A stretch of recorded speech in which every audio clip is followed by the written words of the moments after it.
This is an introduction video to the portable FridgeSeal-WelderKit.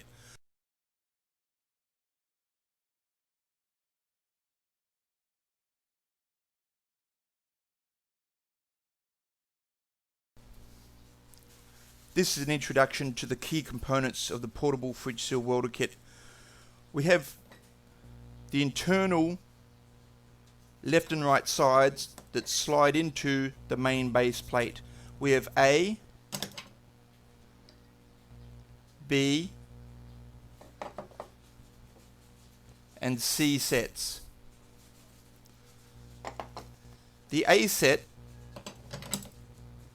comes with 4 individual internal jigs that basically just fit in and hold the rubbers in place.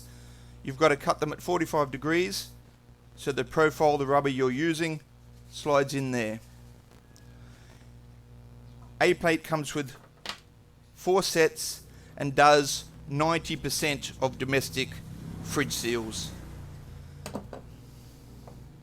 B plate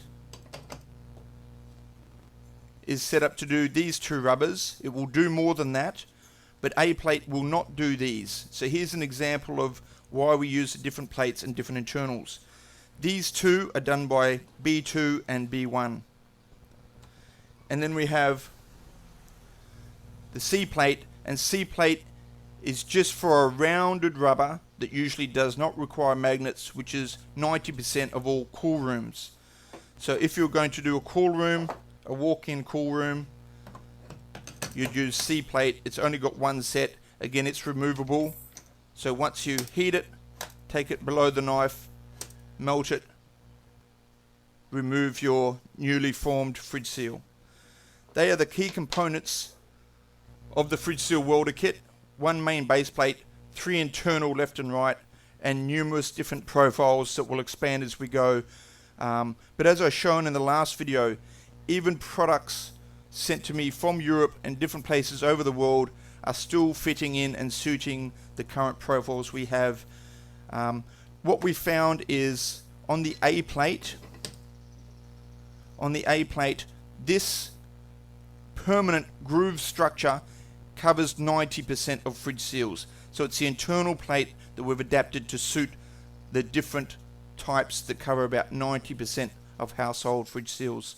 What I've displayed here is just the basics of the kit, which is the base plate, the internal plates, and then the internal dies.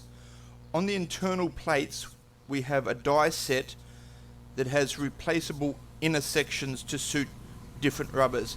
As you can see here, this particular set is the same, this is the same, but I have this rubber in here and this rubber in here. The only difference is these 2 internal particular dies. So if I take that out, I can show you that's A1. We've labeled these to suit the base plate. The base plate is A. To do this particular profile is A1, and that will create that. This particular one is A3 to create the profile for this rubber. So again, we have an A plate using an A3, which will create this particular rubber. So there's the basic guide set that the jig set uses, and then the 2 internal plates sit in. Now we've got a groove cut out here, and that's to suit the heat blade. We recommend a 300 watt heat blade. They can be bought from Hotco Australia or actually at most major industrial electronic outlets. That would be fixed to the table and positioned here.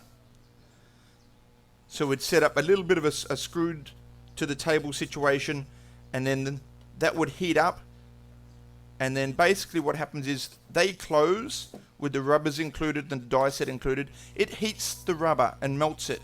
Now that would be stable and on the table. Then this would pull down and you'd go like that. It would cool, and therefore your rubbers would be cooled, melted together. You'd take out the internal and you'd pull out the rubber set.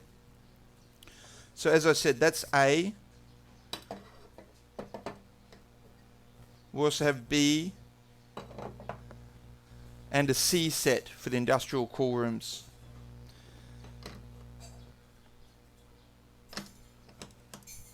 Now just wanted to show something extra here. Here are some rubbers I was sent from Europe,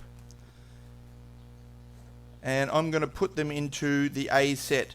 The A set probably does 90% of household fridge seals. So now I'm going to use A2. I found that earlier that these particular 2 rubbers sent from Europe that are not made for this particular kit still works. You clip in the set and they're still in there, nice and sound. That would be cut, the rubber cut at 45 degrees, so therefore that would also weld. And the same again for this European profile. Most rubbers use magnet, so you'd need a rubber gasket supplier that would detail you with the magnet. You'd need a heat blade, which is readily available, and this kit is basically a portable kit. It comes with the inner plates that fit into the larger base plate. You heat the rubber, separate it, go down below the blade, connect them, take out the internal, and then you trim and clip your newly formed rubbers.